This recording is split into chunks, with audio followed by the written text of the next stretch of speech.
I presume. Daisy Luttrell, delighted. How do you do? Poor Monsieur Poirot has been so looking forward to your coming. He's quite beside himself. How is he? He'll be much the better for seeing you. Toby, Captain Hastings. How do you do? Came by the 340, eh? We bought this place in a fit of madness. Guest housekeepers at our age. Still, needs must these days. And at least one of us has a good business head, don't I, Toby? Chop, chop. Take the captain up to his room. Unless, of course, you prefer to see Monsieur Poirot first. Yes, I would. Drawing room, Toby, and then see to the cases.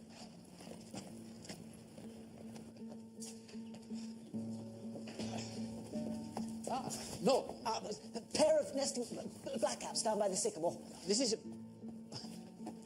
Blasted builders! Bill, this is Captain Hastings. Hastings, yes. Sir William Boyd Carrington. Excuse the tantrum. Having my old place tarted up, Natton Hall, you know. Lazy blighters need to go kick up the backside. So, you're the famous Hastings. Little Belgian chap who never stops talking about you. And we've got your daughter up here as well. Yes. Fine girl. Pity Franklin has us slicing up rats and rabbits all day. Excuse me while I give him another earful.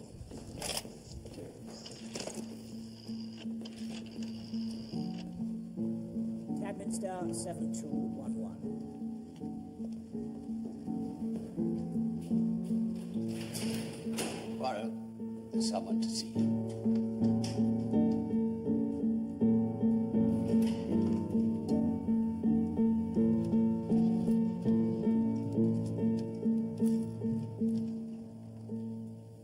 Hastings?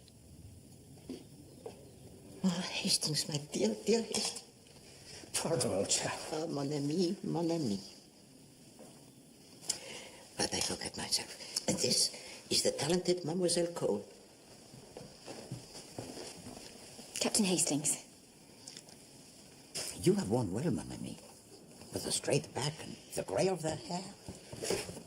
But the wound, that is still fresh, huh? No man could have wished for better. Still, she died as she would have wanted. No long drawn-out suffering. Oh. And how are you? Me? I am a wreck. No, a ruin. I cannot walk. I am crippled and twisted. I have to be attended to like a baby. But the poor Hastings, that is still sound. You have the best heart in the world, Poirot. Heart? No. With a brain as magnificent as ever. Hastings, do so. It's not a wheelbarrow. Sorry, old chap. So, is it good to be back after all these years? The food, it is disgusting. Rationing, I suppose. No, it is the English cooking. And the water always so tepid, and the towels so thin. They're of no use at all. Then why did you come? Because when I see the advertisement in the newspaper and discover your daughter, she will be here. And I conceive of a plan. I will persuade my old friend Hastings to join us, and we shall all be together en famille. It is most agreeable, n'est-ce pas? You're up to something, aren't you? What? I knew it. Otherwise, why come back to the scene of our first murder? Because, mon ami, I fear it will soon be the scene of another.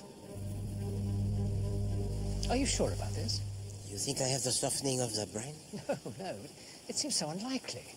Another murder, all these years later, under the same roof. Eh bien, that is how it is? Well, can't you stop it? How do you propose that I do that? Well, you could warn the victim. I do not know who is the victim. Well, you must know who the killer is. No, Well, then, how on earth do you know it's going to happen? I cannot say. Why not? Because you are still the same old Hastings. You have the speaking countenance, mon ami, and I do not wish you to sit staring at all the guests with your mouth wide open and give, as you say, the game away. I say, Poirot, that's a bit strong. I do play poker, you know. Yes, and always lose. But this is not a game, mon ami, make no mistake. There is here work to be done. And that is why I ask you here. Now, the thinking you will leave to me, but I need you, my most invaluable Hastings, to be my eyes and my ears, to go to places where I cannot go, to sniff out a snatched conversation, the shared confidence, and report back to me. For I tell you, mon ami, there is here amongst us a murderer, and that person must be stopped. Here is Curtis, mon valet. Your valet? Where's George? It was necessary for him to go to Eastbourne to care for his ailing father.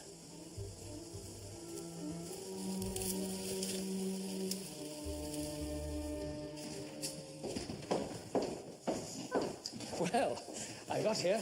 Very clever of you. You remember my father? Hello. I hear you work my daughter very hard, Dr. Franklin. Nonsense.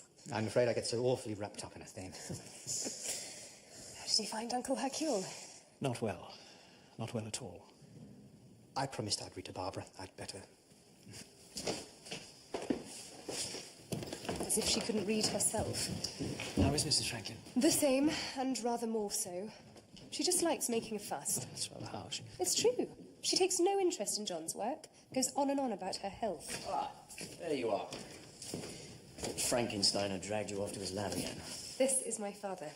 Allerton, Hastings. I heard a lot about you. Poirot's loyal lieutenant, eh?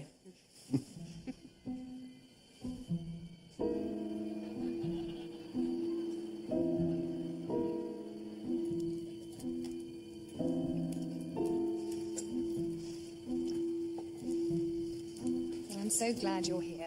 Uncle Hercule always manages to bring you out of yourself. He gets so sad. Ah, well, you must allow him that, ma chère. What's the use of dwelling on the past? We must all look forward. You know, you've been rather queer all evening. I don't know what you mean. Staring at everyone. You're so transparent. Maybe it's being back here with its memories and ghosts. Well, there was a murder, wasn't there? Well, the lady of the house, she was poisoned. She controlled, as you say, the purse strings. But her stepchildren felt they had no life of their own. That's so selfish. Old people, sick people shouldn't be allowed to ruin the lives of others. Oh, I didn't mean... Selfishness is not the monopoly of the old, I can assure you, ma chère.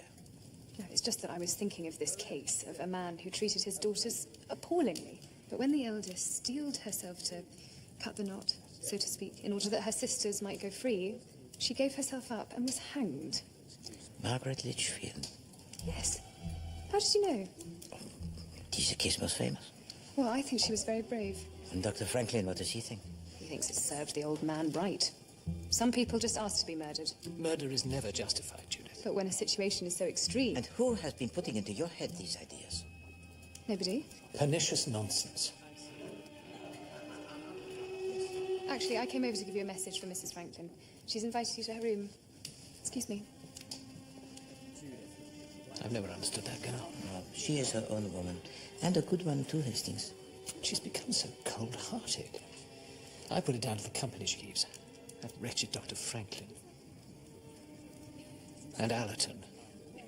I don't like that man. What you call the nasty bit of goods, eh? But most attracted to the ladies. Isn't that always the way?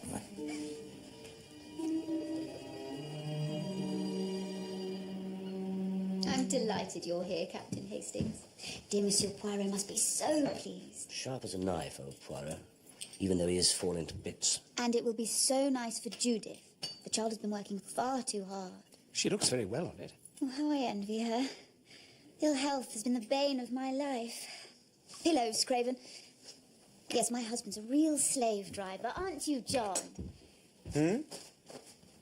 What's that, Barbara? She was just saying how you worked poor Judith into the ground. Judith, yes. There was something we had to excuse me. Oh, I feel so inadequate. I know I ought to take more interest. You shouldn't worry yourself, Babs. But I find it all so nasty. The guinea pigs and the rats and everything.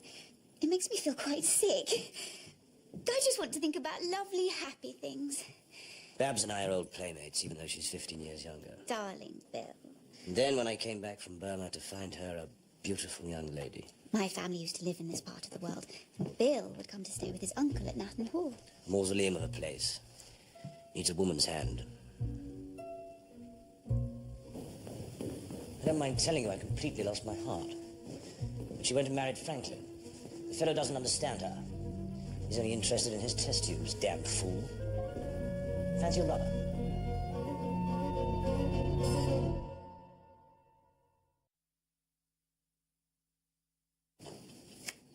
Odds, you stupid man! There's nothing for it. We'll have to start again. I don't know what's got into me. I'm all at sixes and sevens. We haven't cut yet. Oh, I'm sorry, dear. I'm so sorry.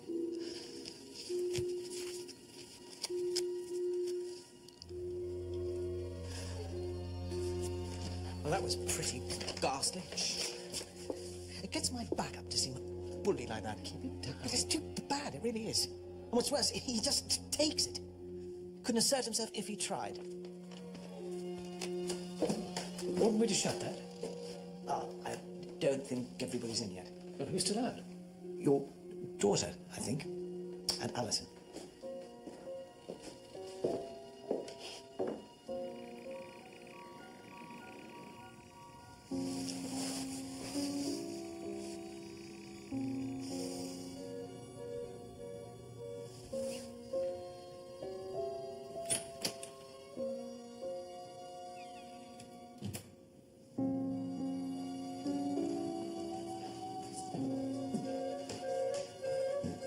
Still about, old chap? I couldn't sleep. I was going to get some pills from Poirot. No. I'll fix you up. I need to wake him. Oh.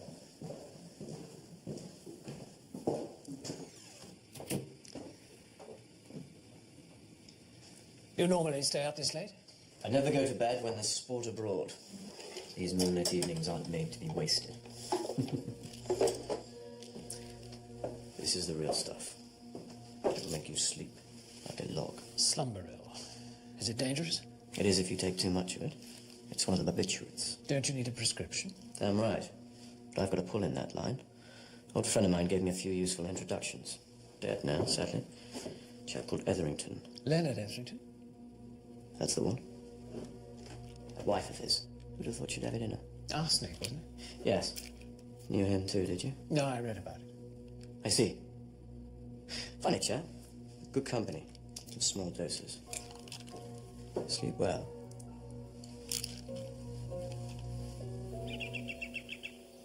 This is the calabar bean, Rhizostigma venenosum. I've been experimenting with various alkaloids derived from it. You know, Poirot, this stuff's really more up your street than mine. How is that, my name? Well, you see, it's also called the ordeal bean, supposed to prove innocence or guilt. Don't you like rats, Father? I certainly don't like Alison. So that's it. And I suspect you don't either. Why shouldn't I like him? He's not your type. What is my type? You have no idea, have you? Well, as it happens, I find him most amusing. Amusing, yes. Yeah, and very attractive. Any woman would. Well, that's the trouble. Really, Father? You were out with him very late last night. What has that to do with you? This is most interesting. I would find it a great help if I could test so easily the guilt or innocence. Then you have to ask, what is guilt or innocence? Well, pretty obvious, I'd say. One would always feel guilt when it comes to murder. You think so? There are lots of people I'd like to kill without my conscience being too much trouble. And I do so hate making a fuss. I sometimes think, if one isn't healthy, one should be quietly put away. Oh, no, madame. Look at me. All cramped and twisted, not able to move. Yet I do not think of quitting. I enjoy still what I can. But you have only yourself to consider. In my case, there's poor John. I feel such a millstone round his neck. But I'm sure he's never said such a thing. These scientist chaps can get quite obsessive about their work. Absolutely. Sometimes, Monsieur Poirot, I think I can hear the poor little creatures screaming in the night. Perfectly horrid. Stephen and I are as one on this. I can get so terribly depressed that I think, what a relief it would be to end it all. Come, madame. What use am I to anybody? Oh, to step into the great unknown. And then John would be free. I'll fetch malted milk. I will come with you. Hastings, madame, monsieur. All right, old chap. Yes, I need to rest. I gather you were here in the First War. Yes, in 1916, I came here to convalesce. That's when I met Poirot. Didn't an old lady get murdered? I was once in a house where there was a murder. She was an old lady too. One of my patients. It was not by any chance the case of Miss Sharples, was it? Yes, it was, actually. Her niece, Frida Clay, was accused of a poisoning, but there was evidence insufficient to prosecute. How did you know? Well, it is my job to know, Nurse Craven. He doesn't miss a trick.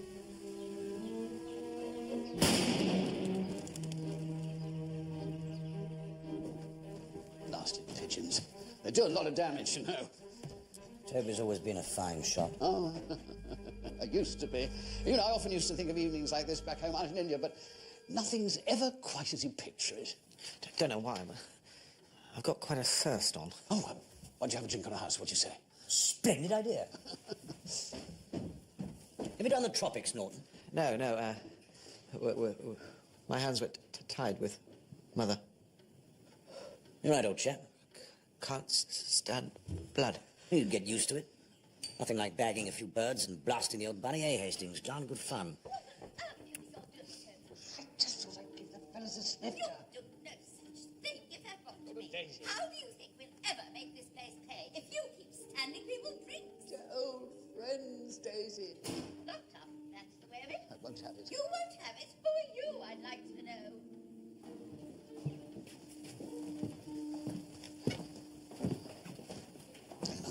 I'm awfully sorry, you chaps. We seem to run out of whiskey. Do you know, I'm not that thirsty anyway. We'll soon be having dinner. Oh, dinner? Yes. Don't worry, Toby, old chap. We'll live. Right. Stretch the old pins before mess call. He's a splendid chap, isn't he? Yes. Whatever he turns his hand to, always makes a success of it. Some chaps have all the luck. All he needs now is a wife. So long as she doesn't bully him. He won't get bullied. He wouldn't let himself. There's a damned rabbit. Is there? Nibbling at the bark. I thought I'd wired the place.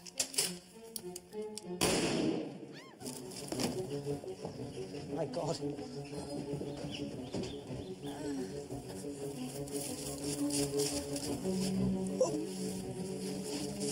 Get Franklin.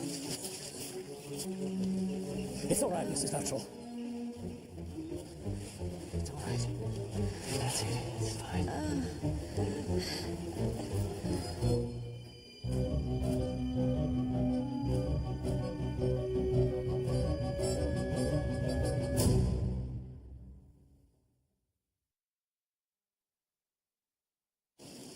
Franklin's seen Daisy. She's going to be fine. Do you think he did it on purpose? Well, I did, until I saw them together. Now I'm not so sure. Poor old Luttrell. I mean, Daisy's a good sort, I suppose, but a chap can only take so much.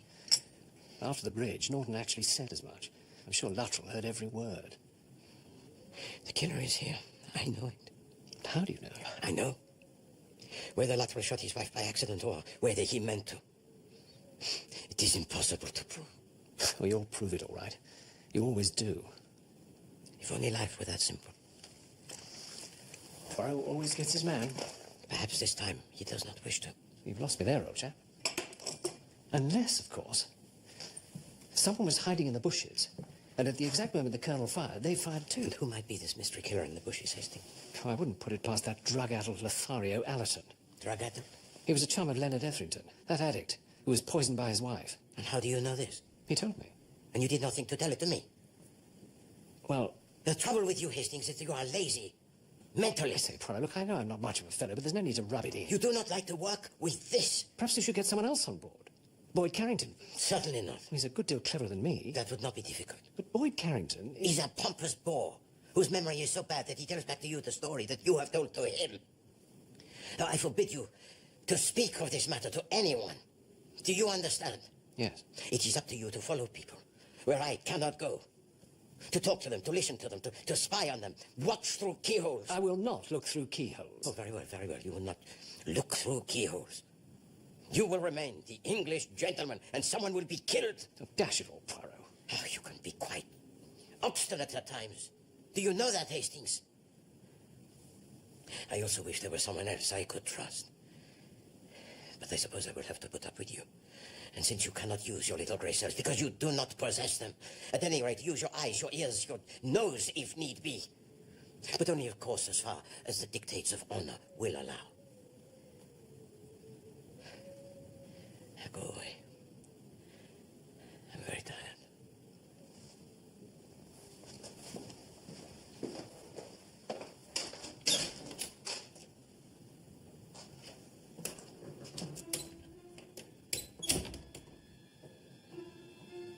At it again, are you? At your deadly exercise. I knew you would be. For my sins, I knew you would.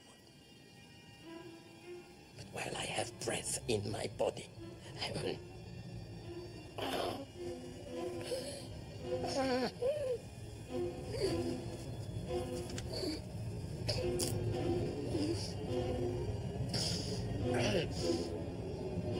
I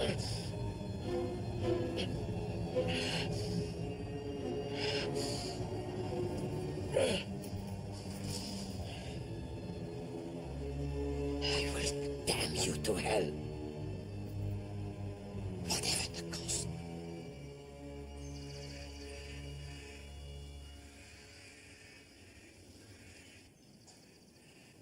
He doesn't look too happy. He isn't. He was offered the chance to go to Africa, you know, to continue his research, but his wife protested. He probably felt he couldn't leave her. Do you know much about her, Captain? Only that she's an invalid. She certainly enjoys ill health. So you don't think there's very much the matter? Well, she always seems to be able to do anything she wants. You know the Franklins well, do you? No. What I've told you, I learnt from your daughter. She's up in arms on his behalf. What do you think of Mr. Norton? Why do you ask? Well, you seem to get on well. We have a good deal in common. And he's awfully kind, if a little ineffectual. No, he's a gentle soul. He lived with his mother for many years. She was very bossy, and I don't think he had a very good time at school either. He's very perceptive, you know. Quiet people often are. Yes. That's the depressing thing about places like this. It's full of failures. I suppose it's having endured another war. We'll all have the stuffing knocked out of us. Did you see much action, Captain Hastings? Oh, not allowed to this time round. Gammy leg. And let's face it, I'm pushing it a bit. But your life's just beginning. Anything might happen. If you mean marriage, I could never think of it. Not with my history. What do you mean? You have no idea who I am, have you? I know your name. It isn't Cole. It's Litchfield. Matthew Litchfield. Yes, he was my father. A wicked man, Captain Hastings. He was our jailer until my sister Margaret. Yes, I know it was in all the papers. But you don't. It's inconceivable she'd murder him. I know she gave herself up, but I've always felt it wasn't true. It wasn't Margaret. It can't have been.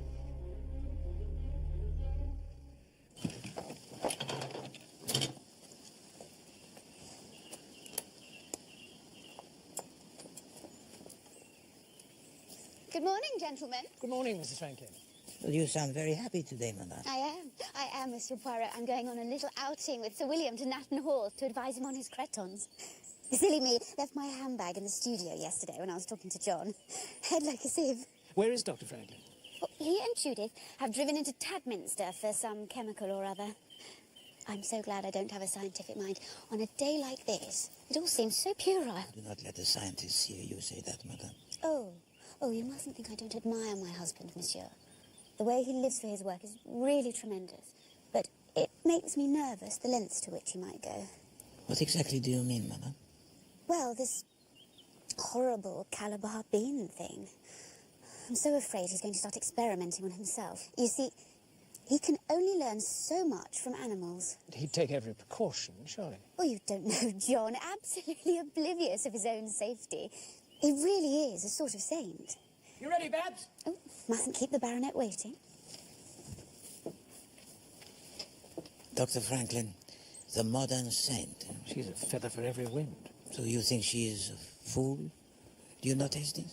She's not the most brilliant intellect. First the handbag, now her gloves. I don't know how that girl puts up with it. So, Elizabeth, is my...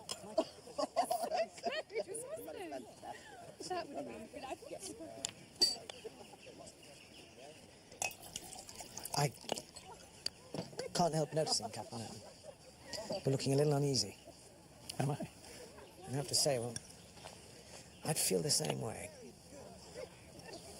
Things change all the time, don't they? Girls are more independent now. I suppose the war had a lot to do with that. What are you trying to say, Norton? Well, don't let it go further, but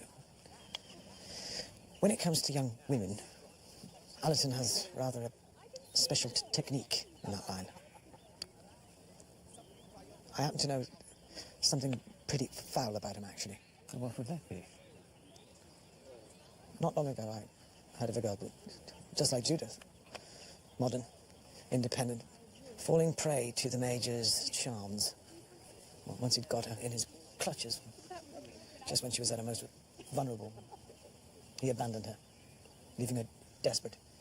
So devastated was she took her own life. Overdose of Veronal.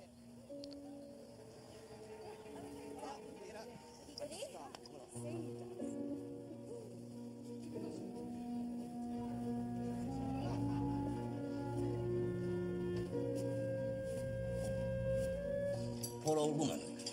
Devilish pain. An overdose of morphia finished her off. And her niece, Frida, said it was a slip-up. The police had other ideas, but didn't have enough evidence to prosecute. You knew her, did you? Frida Clay? Yes. Well, it's just that I have heard this story before. So have I, from someone who was there, actually. Ah, have you? It was in all the papers. Get a bit, fuddled in the old brain box sometimes. Oh, Bill, can't you think of anything jollier to talk about? I'm sure Monsieur Poirot is fed up to the back teeth of people killing and dying and who did what and why. She certainly keeps us on our toes, eh, Franklin? Just the ticket. And they do say, don't they, that men tend to marry their mothers? I'm not quite sure about that. Better ask Norton, he's the expert. A full compliment. What a treat, isn't it, Toby? Yes, my sweet. Our little dinners are not the same without you, Monsieur Poirot. No, they're not. I don't like the thought of your eating alone. I myself do not like to miss anything, ma chère. Never a moment's rest in your line of work? No, Monsieur Norton. There's always still so much more to do. The clock, it ticks, no? Such is the will of God.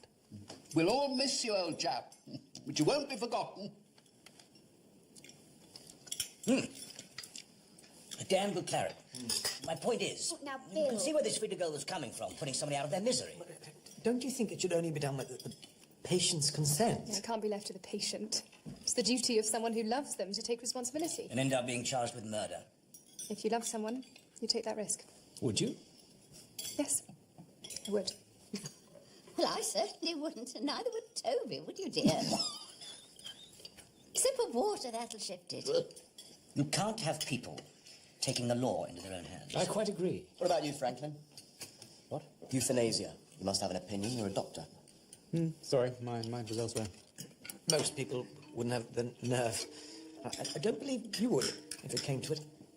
Don't you? Unless, of course, you had an axe to grind. You don't understand, do you? Of course I couldn't if the motive was personal. Well, even if it weren't, I'm not sure you would actually pull the trigger, so to speak. About something else. I quite agree. It's all far too grim. I don't hold life as sacred as you people do. Unfit lives, useless lives, they should be got out of the way. Judith! Well, they should. So much mess about. You might have a point. It's really a question of courage. Does one have the guts, to put it vulgarly? And you see, Miss Hastings, but I don't believe you have. Oh, Judith's got guts, all right. You're not more than you think, Mr. Moon.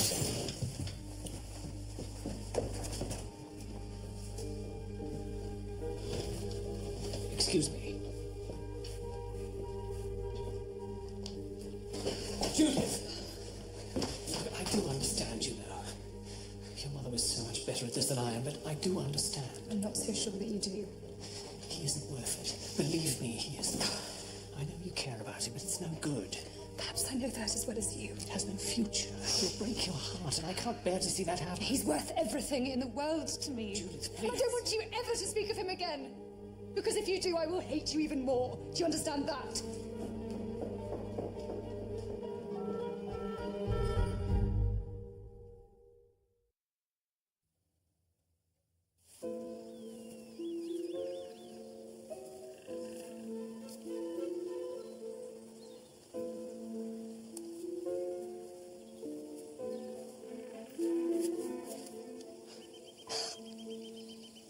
Well, I never. A speckled woodpecker. Such a lovely bird. Ah, What is it? flown away. Let me see. I think I might have made a mistake. It's gone, Captain Hastings.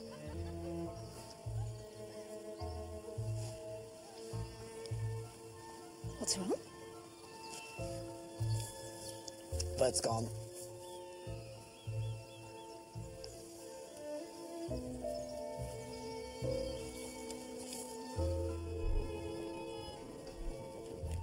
Hello, you chaps. Hello, Sir William. We've had a perfectly marvellous morning. I haven't been able to do a good shot for simply ages. Oh, Bill, could you take that up? It's very fragile. I can bring the rest. Thanks awfully.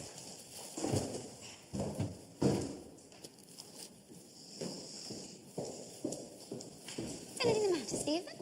No? You look as if you've seen a ghost. No ghosts. Just thinking. Monsieur Poirot. So what is it? Is anything the matter? The matter, monsieur? What should be the matter? Do you know, I'm suddenly terribly tired. If you could bring those up. Thank you so much.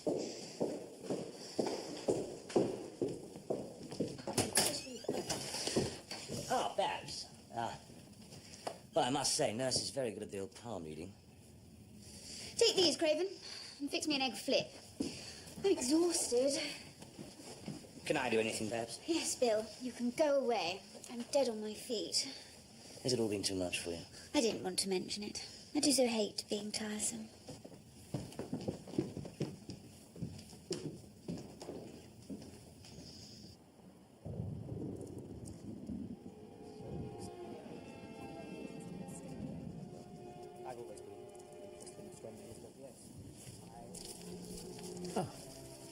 I reckon we're in for a storm tonight, eh, Hastings? Yes, probably right.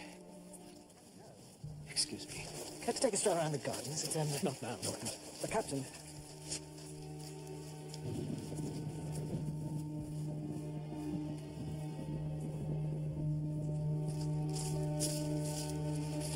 Albert.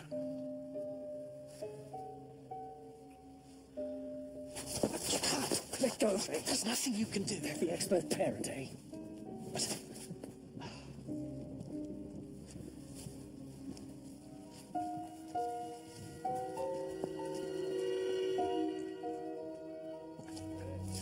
This won't get you anywhere. What's up, Ben? Go up to town tomorrow. I'll say I'm off to Ipswich for a night or two. Wire from London that you can't make it back. And we'll have a charming little dinner at my flat. You won't regret it, I promise. Please, Hastings. What you need is large scotch.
Prodigal returns.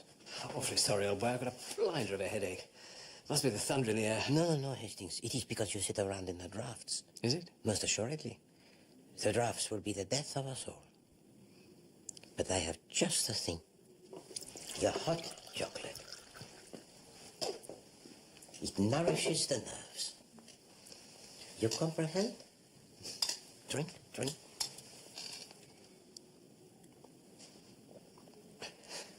Hello, do you not already feel much improved?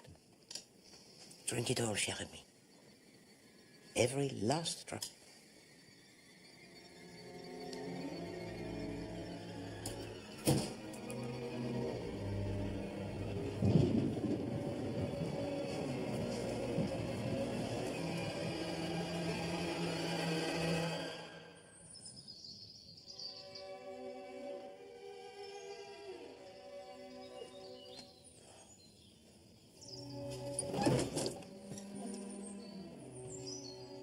My God, Poirot, what was I thinking of? What indeed? Why did you not tell it to me last night? I was afraid you'd stop me. Most assuredly I would. Do you think I wish to see you hanged? All on account of a scoundrel so unpleasant called Allerton? Oh, they wouldn't have caught me. I'd wiped my fingerprints off the bottle. Yes, and also those of Allerton.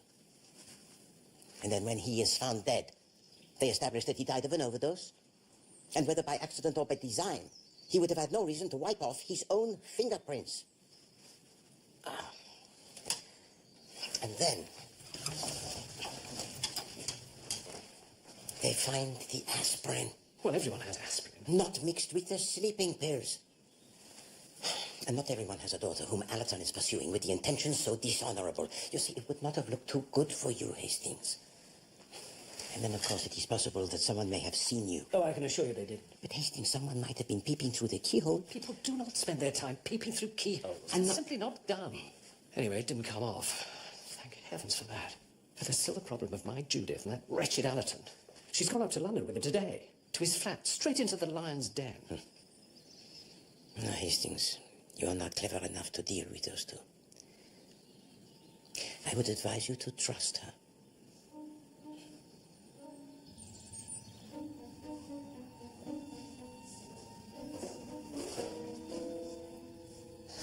Judith.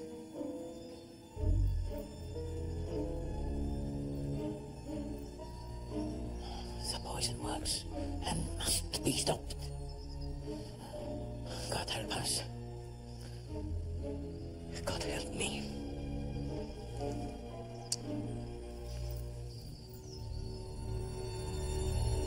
Are the Luttrells joining us? They're setting up the cards. Miss Hastings, you look splendid this evening. Like your namesake might have appeared before cutting off the head of Holofernes. Big grim old boy. Oh, no, she did it for strictly moral reasons. To save others. Jealousy is a green-eyed monster, this person said. Shakespeare. Oh, now, was that Othello or Amelia? Iago. Look! A shooting star! Where? I did another one. Oh, you must come and see Uncle Hercule. No, merci. I insist. You're supposed to make a wish, Captain. Babs, come on over, why don't you? Oh, I'm too tired. It's too good to miss.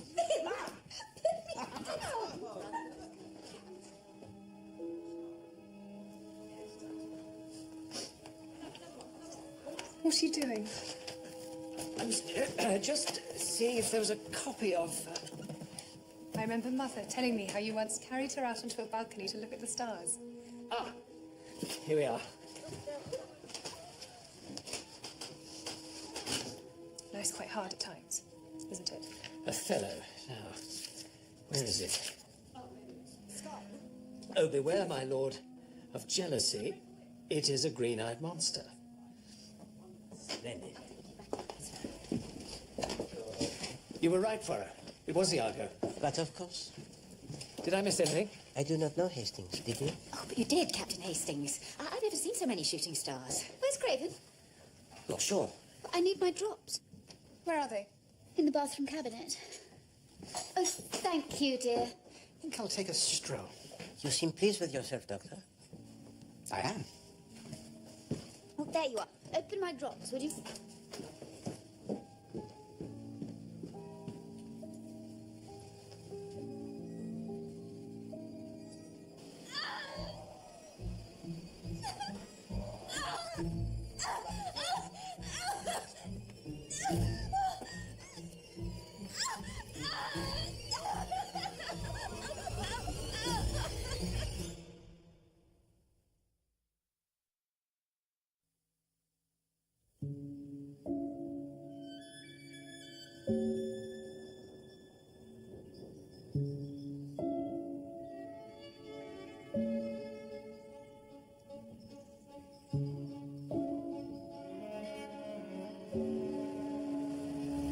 It is established that Barbara Franklin died as a result of poisoning by physostigmine sulfate and other alkaloids of the calabar bean. Monsieur Poirot, could you tell the court how Mrs. Franklin seemed to you in the hours before her death?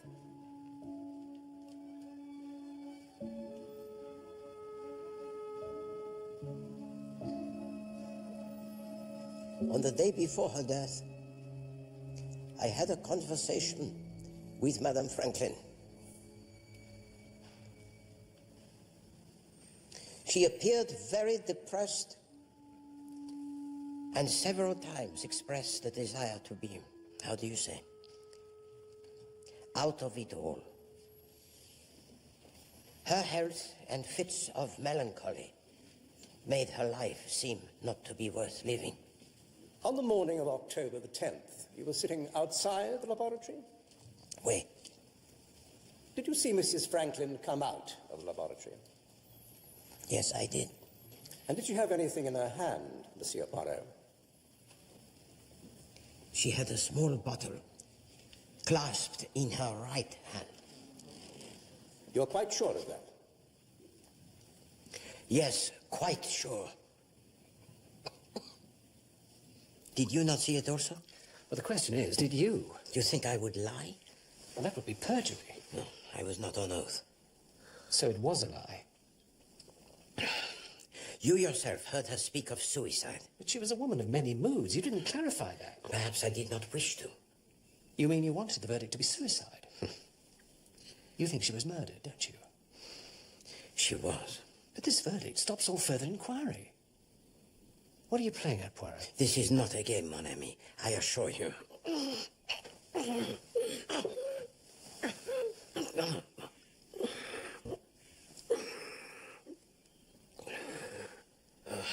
I must say, old man, you really should see a doctor. Doctors. You are looking pretty ropey. They've done all they can for me. I do wish you would. Very well. Very well. I will see Dr. Franklin. Franklin? Hastings, just do as I tell you, for once.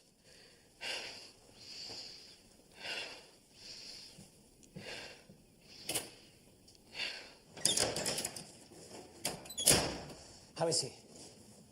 He's for it, I'm afraid. Does he know? Oh, yes. I gather he's worried about getting something finished. That's right.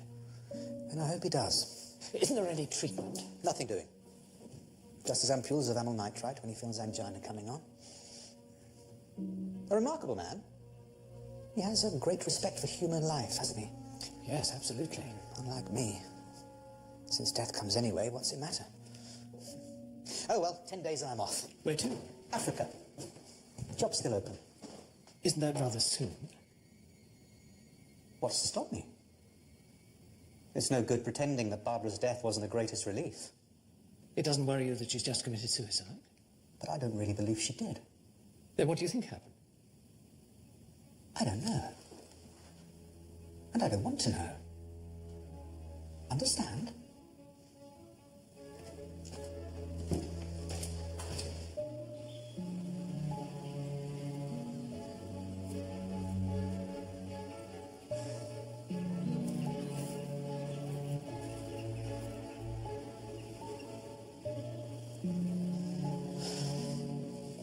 Norton, what's the matter?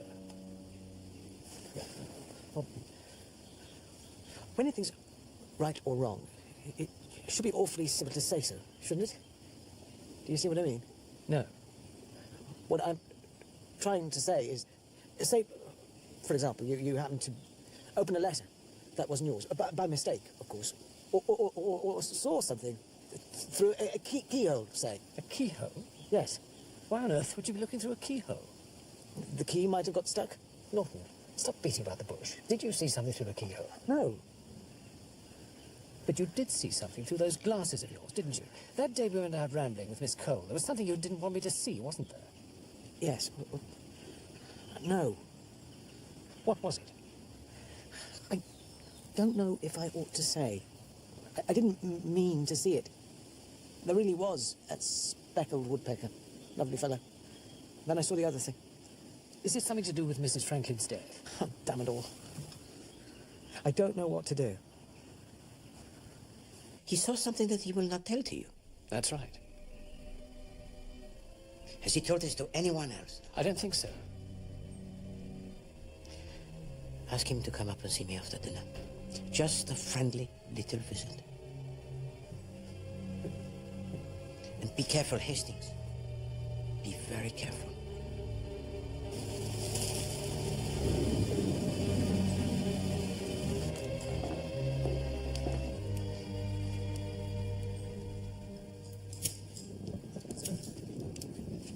I'm moving back to my old pile tomorrow. I don't mind telling you. I'll be glad to be shot of this place. It gives me the creeps. Poor Babs, for instance. If she killed herself, then I'm a monkey's uncle. You know what I think? I think it was that husband of hers. You don't mean that.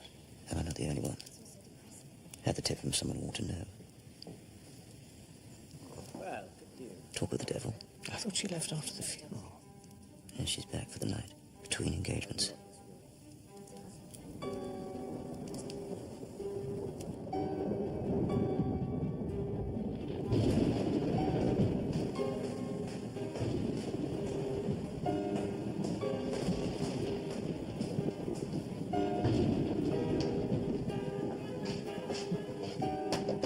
Monsieur Poirot?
Poirot? Entree.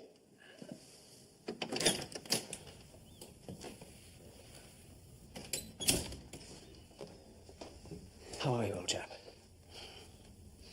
Not dead yet. Did you have a good chat with Norton? Oui. And he told you what he saw? Oui. Well, what was it? You might misunderstand. Of course I won't. He tells to me that he saw two people. Judith and Allerton. I knew it. You see? No, not Judith and Allerton.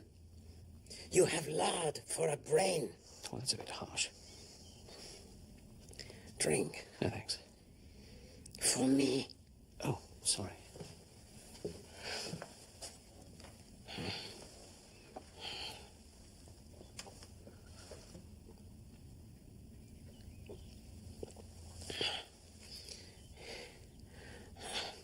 If anything should happen... Nothing will happen to you, Poirot. You will find in here all of the clues you need.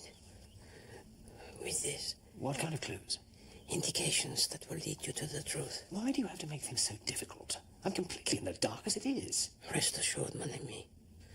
When you see the light, you may wish you had not. And now, I need to think. But Poirot... Go down to breakfast, mon ami. The case, it is ended. Is it? Only loose ends to be tied.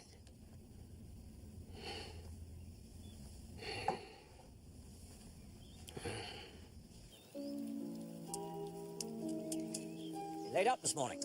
I didn't get much sleep. Have you seen Norton? He wasn't at breakfast.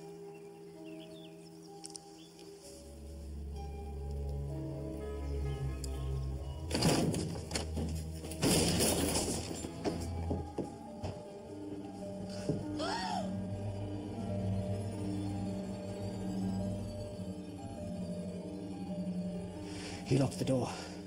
I heard him. He shot himself? Well, that's what they're saying. The door was locked, the key was in his pocket, the gun was in his hand. I suppose he must have done. It is like a conjuring trick, n'est-ce pas?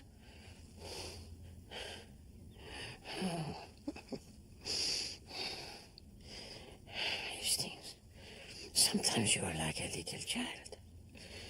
So innocent, so trusting. Poirot, you're looking pretty awful.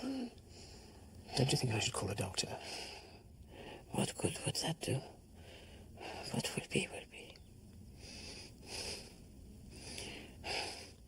I have always tried to do my best, you know. You do believe that, Hastings? How could I not? Do you think God will forgive me? Of course he'll forgive you. You're a good man. The best a fellow could know. My heart bleeds for you. My poor, lonely Hastings. Poirot. Go now, cher ami. Let me rest.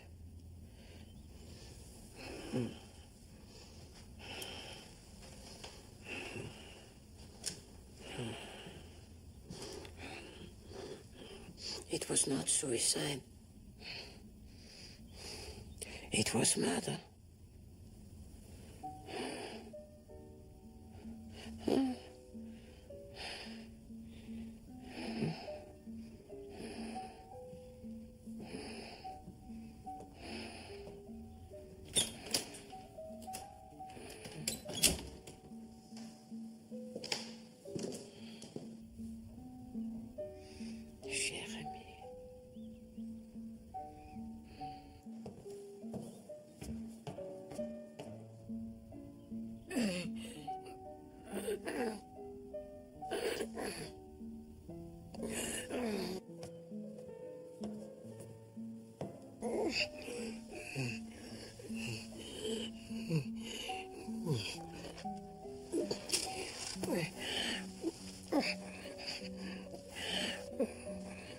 Forgive me.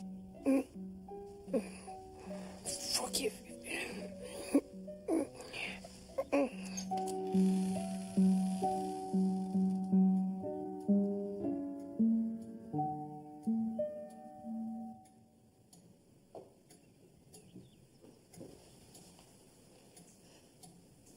Captain Hastings?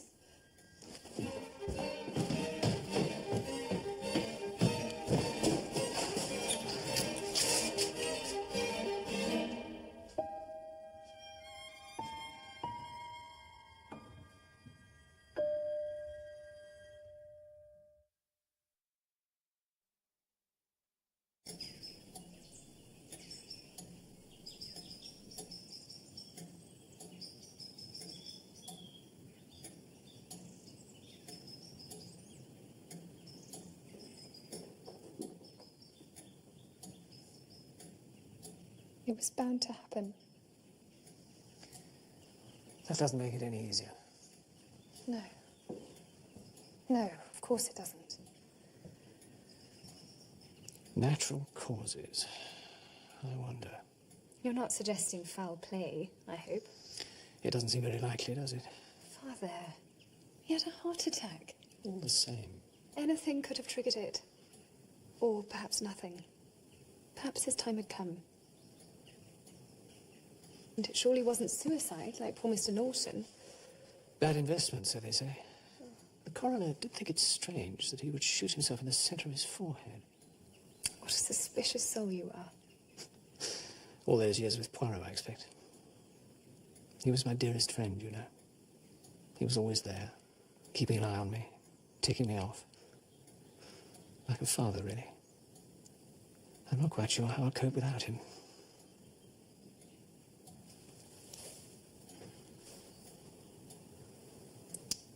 Father, I have something to tell you. Oh, dear. I don't like the sound of that. I haven't told you before, what with one thing and another, but the fact is, I'm going to Africa. Africa? Yes, With Dr. Franklin. You can't do that. What will people say? I don't care what people say. The fact is, I'm going. It's one thing to be his assistant here in England when his wife's alive, but shooting off to Africa with him now she's dead. I'm not going as his assistant. I'm going as his wife. But what about Allerton? There was never anything in that. I'd have told you if you had made me so angry. But I saw him kiss you. These things happen. You can't marry Franklin, not yet. It's so soon. I can, and I will. But Judith... We've nothing to wait for now. When you see the light, you may wish you had not.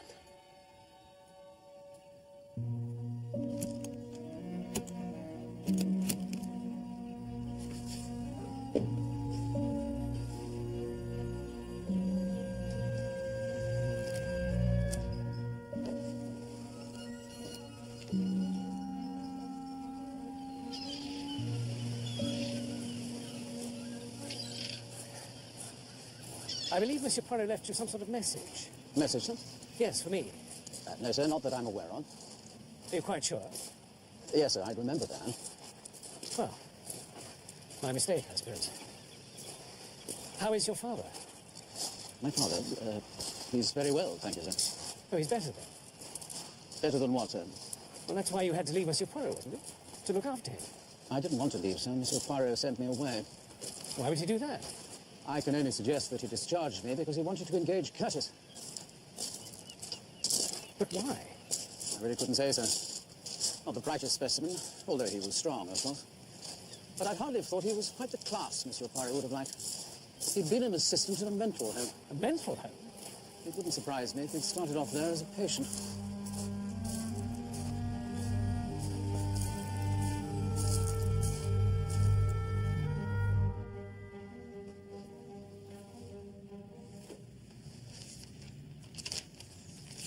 I have instructed my lawyers to deliver this manuscript to you 4 months after my death, by which time you will no doubt have evolved the most preposterous theories. But really, mon ami, you should by now have been able to work out who killed Norton. As to who killed Barbara Franklin, that may come as more of a shock. When you asked if I knew who was the killer, I did not quite tell to you the truth. I knew, but had to make sure. You see, I had never met this person before, and had never seen this person in action. It did not take me long. At last, at the end of my career, I had come across the perfect criminal. Well, nearly perfect. A pair of nesting black caps down by the sycamore.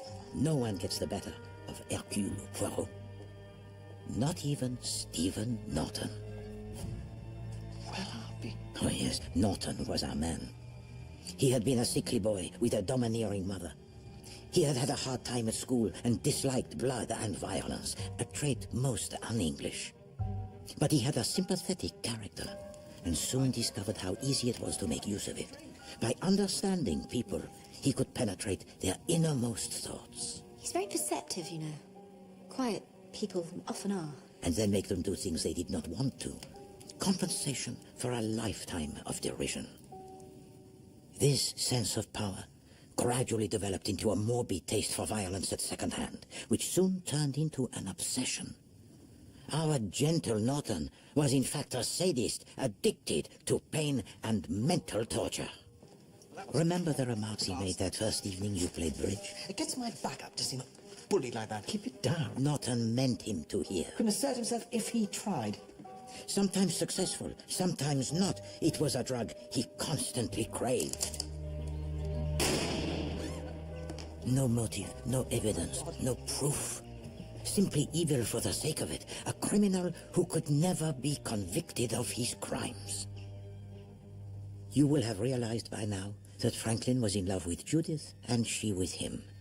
But with Madame Franklin alive, life was very difficult for Judith, and Norton knew exactly how the wind lay. He played most cleverly on the theme of useless lives. I don't hold life as sacred as you people do. Unfit lives, useless lives, they should be got out of the way. And gently ridiculed the idea that she would ever have the nerve to take decisive action.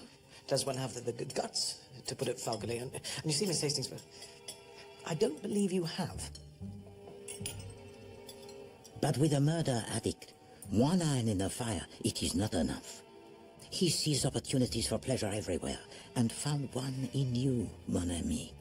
He discovered every weak spot to exacerbate your profound dislike of Major Allerton. When it comes to young women, Allerton has rather a special technique in that line. Then you saw Allerton and Judith kiss. God. Norton hauled you away so that you did not see what followed.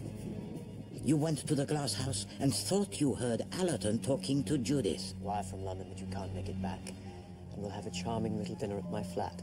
Yet you did not see her or even hear her speak. Norton made sure of that, for if you had, you would have discovered that there had never been any question of Judith going to London that day. It was Nurse Craven with whom he was having the affair. But you fell headlong into the trap of Norton and made up your mind to murder. I heard you come up that evening and was already exercised about your state of mind. So when I heard you in the corridor and go into the bathroom of Allerton, I slipped out of my room. Slipped out of your room? But how, I hear you say? You see, Hastings, I was not helpless at all. What? Why do you think I sent George away? Because I could not have fooled him into believing that I had suddenly lost the use of my limbs. I heard you in the bathroom of Allerton, and promptly, in a manner you so much deplore, dropped to my knees. I realized what you were up to, made my preparations, and sent Curtis to fetch you. I'm awfully sorry, old boy. I've got a blinder of a headache. So I gave to you the hot chocolate. It nourishes the nerves. You comprehend? Drink, drink. But I also, mon ami, have sleeping pills. No. Every last drop. When you awoke the next morning, you were your own self again, horrified at what you had nearly done. But it decided me, Hastings. You are not a murderer, but might have been hanged for one. I knew that I must act, and could put it off no longer. But before I was able to, Barbara Franklin died. And I do not think that you have once suspected the truth. For you see, Hastings, you killed her.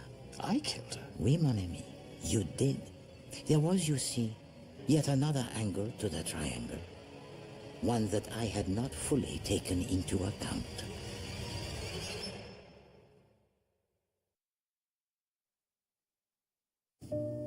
Did it ever enter your mind why Madame Franklin was willing to come to Styles? She enjoys the good life, yet insisted on staying in a guest house. And I have no doubt that Norton knew why. Hello, you chaps. Boyd Carrington. Madame Franklin was a disappointed woman. She had expected Dr. Franklin to have a brilliant career. There was something we had to excuse me. Not shut himself away in esoteric research. And here is Boyd Carrington, rich and aristocratic, who had nearly asked to marry her when she was a girl, still paying court. So the only way was for her husband to die. And Norton had found her only too ready a tool. These scientist chaps can get quite obsessive about their work. It was so obvious. Her protestations of admiration, then her fears for her husband. But it makes me nervous, the lengths to which he might go. What exactly do you mean, Mother? Well, this horrible Calabar bean thing. I'm so afraid he's going to start experimenting on himself. But when she saw Nurse Craven reading the palm of Boyd Carrington, she had a fright. She knew he would be susceptible to the charms of an attractive woman, and perhaps Nurse Craven might end up as Lady Boyd Carrington instead of her. So she decided to act quickly. She invites us all up to her room for coffee. Her cup is beside her, and that of her husband is on the other side. Look! A shooting star! Then everyone goes to watch the shooting stars, except you, mon ami, left with your crossword and your memories. What are you doing? You hide your emotion by swinging around the bookcase as if looking for a book.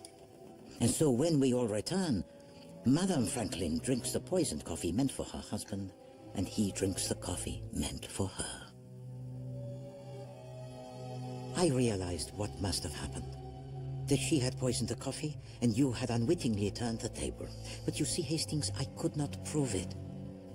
If the death of Madame Franklin was thought to be anything but suicide, suspicion would inevitably fall on either Franklin or Judith. And that is why I was so insistent that Madame Franklin had killed herself, and I knew that my statement would be accepted, because I am Hercule Poirot. You were not pleased, but mercifully, you did not suspect the true danger. Will it come into your mind after I am gone, like some dark serpent that now and then raises its head and says, suppose, just suppose, it was my Judith? And therefore, you must know the truth. There was one person most unhappy with the verdict. Norton. He was deprived, you see, of his pound of flesh. Madame Franklin had died, yes, but not how he desired. The murder he had arranged had gone awry. So, what to do? Oh, what's the matter? He began to throw out hints about what he saw that day with you and Mademoiselle Cole. What is it? He had never said anything definite, so if he could convey the impression that it was Franklin and Judith that he saw, not Allerton and Judith, then that could open up an interesting new angle on the suicide case, perhaps even throw doubts on the verdict. And I realized that what I had planned all along had to be done at once. The moment I had dreaded, the most difficult decision of my life. That is why I invited Norton to my room that night and told him all that I knew.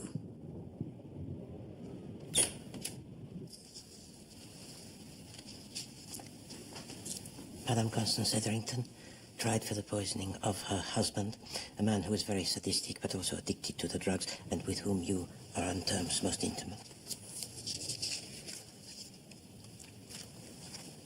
Nora Sharples, poisoned by her niece Frida Clay. I hope you're not suggesting I was on intimate terms with her. You and Mademoiselle Clay taking a walk together. You see, I do my homework, Monsieur Norton. And Matthew Litchfield. Now, you visited him, did you not, on the night that he was killed by his daughter Margaret?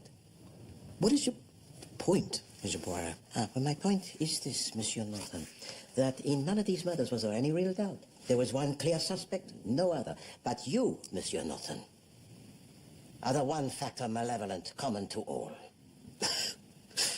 Oh, dear, Monsieur Poirot.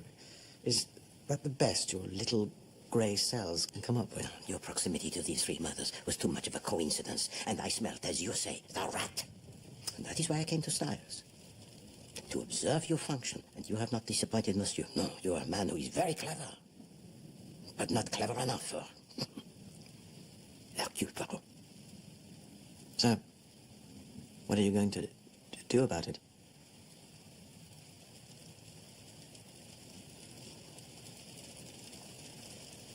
Execute you.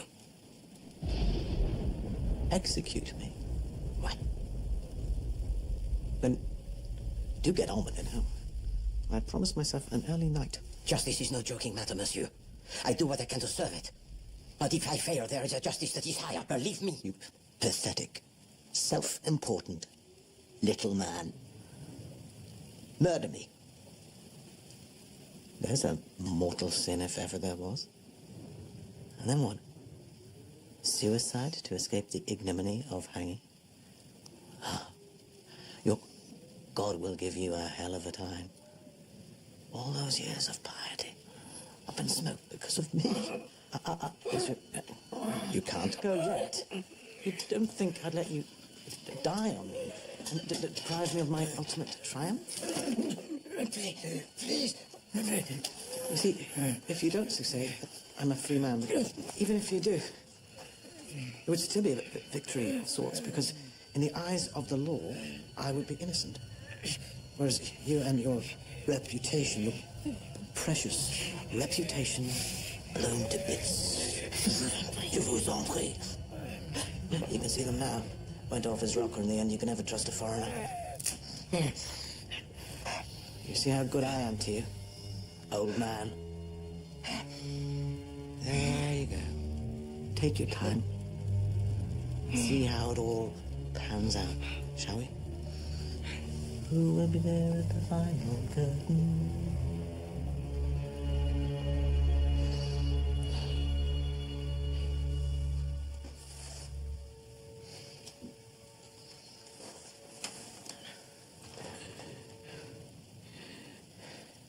I pity you, Norton. How very sad to find that this great and beautiful world is so foul and disappointing. And your mother, I pity even more. My mother? You pity my mother? To endure the agony of bringing you forth, only to discover that she had nurtured in her loins such wickedness. Is that not worthy of pity? It is you who is not worthy. She meant the world to me. And you to her? She loved me. Loved me more than... Did she ever hold you, Norton? As mothers do? Stroke your hair? Kiss your cheek? She... Scared you, did she not? She pushed you away, starved you of what we all desire, because she knew everything about you. My mother knew nothing. Oh, Monsieur Norton, mothers know. They always know.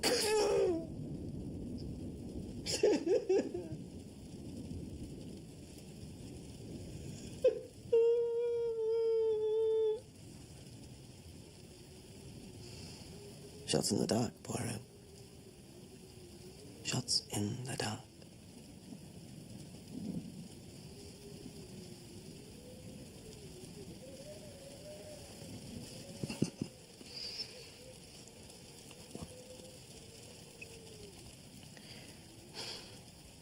Chocolate.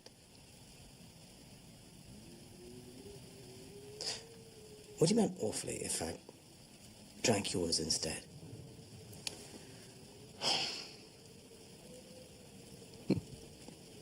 Not at all.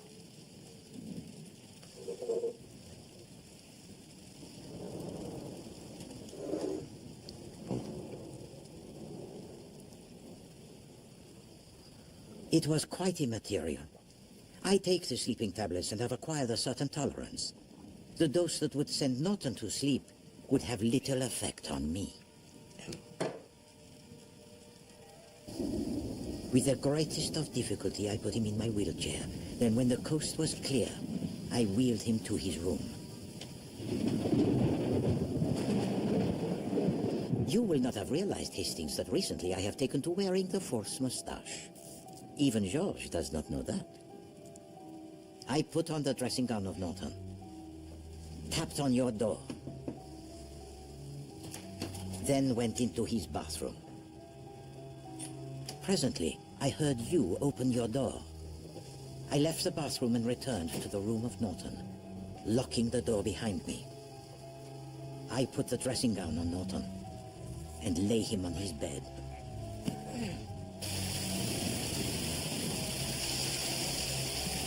I had a pistol, which on 2 occasions I had placed ostentatiously on the dressing table of Norton when he was out, so that the maid would have seen it.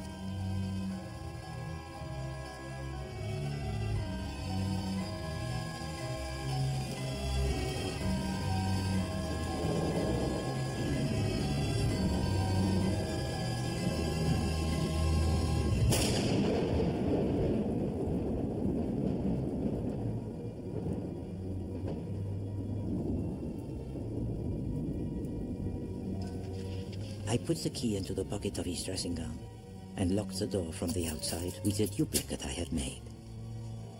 Then returned to my room and began writing this.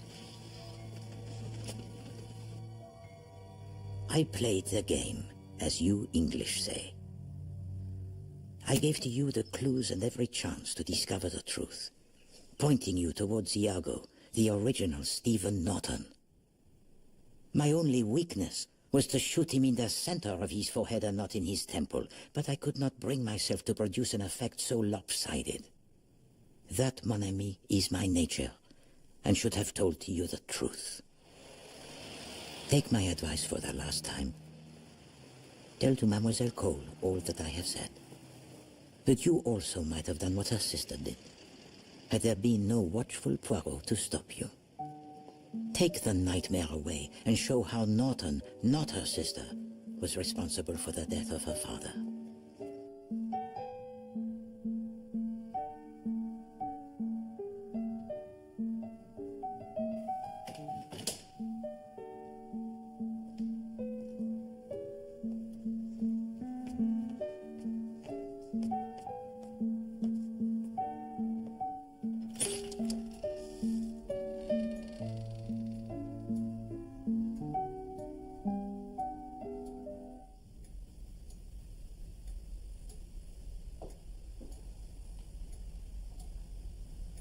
Captain Hastings?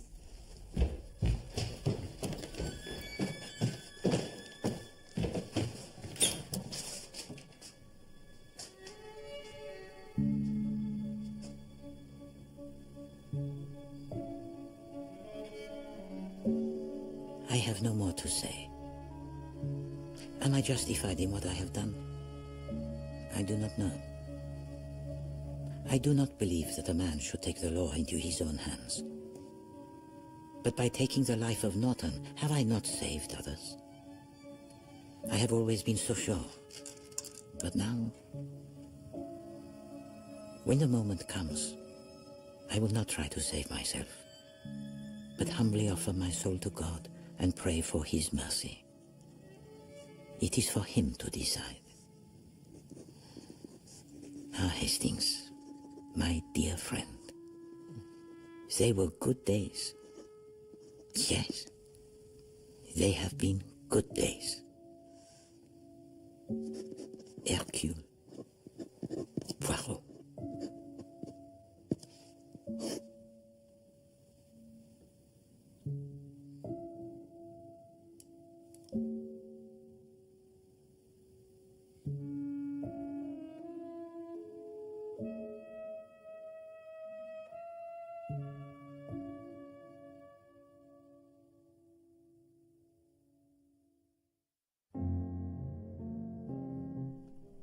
So that's the end of a wonderful era. But you can relive each case. Poirot Collection 9 will be available on DVD and download from next Monday, the 18th of November. And tonight at 10:35, after 25 years as Hercule, David Suchet explores the enduring appeal of his most legendary character in Being Poirot.